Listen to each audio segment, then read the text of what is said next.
We are MDT. We design, test, and create precision rifle chassis and accessories to help you shoot better. Today we're going to go over a bunch of different ways shooting PRS translates really well to making you a better hunter. So we got two different rifle setups here. We got a hunting rifle sitting in a timber chassis, and then we have a competition rifle sitting in an elite chassis. Now, you might think they look a lot different, but realistically, they're almost identical. Same adjustments for length of pull, cheek riser. They both have scopes, they both run bolts, and they both have the same trigger in them. Being able to get out and shoot your match rifle is gonna transfer over quickly to shooting your hunting rifle. It is gonna be heavier, and it's also gonna be more stable, but that means you're also gonna be able to place those shots better and understand what's going on downrange. One of the great things about shooting PRS matches, you're shooting a huge array of target sizes from down to 4 inches all the way up to say 24 inches around. And you're shooting at those targets at distances anywhere from 300 yards all the way up to 1200 yards. Now on animals, you usually have, we'll say, a hit zone of 6 inches to 12 inches. And that's a lot of the size of targets we shoot, anywhere from that 400 yards all the way out to 800 yards. It's gonna make you a much better, more proficient shooter, understanding and giving you the confidence to make sure that you have that proper shot placement for a quick kill.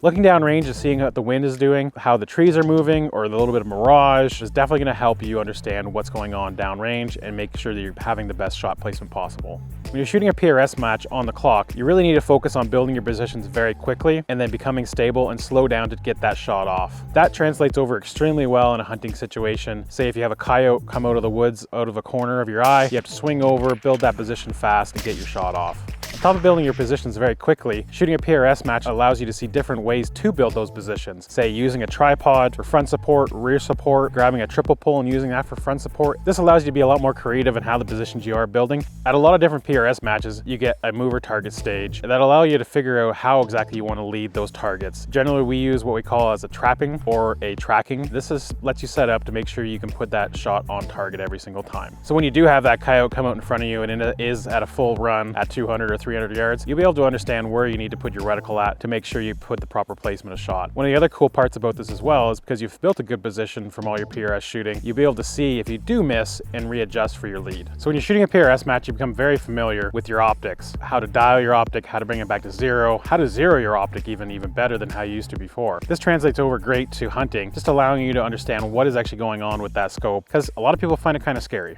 When you are at a PRS match, you spend a ton of time behind a set of binos or a spotting scope trying to figure out where your targets are, landmarks for where those targets are. So when you do get on the clock, you'll be able to acquire that target quickly and engage it. This translates over fantastically to hunting when you are glassing for a target, say on a big mountainside, and you need to identify where it is, locate it with that landmark, and then get on your hunting scope and be able to figure that out. And if you can't shoot it from that location, move to another location to be able to find it again. I got one extra benefit for you, and that comes down to reloading. If you're reloading for your precision rifle, switching over to your hunter rifle and reloading for it is very easy. It allows you a lot more versatility in your bullet selection, the speed of your round, and the accuracy you're going to get out of that ammo as well.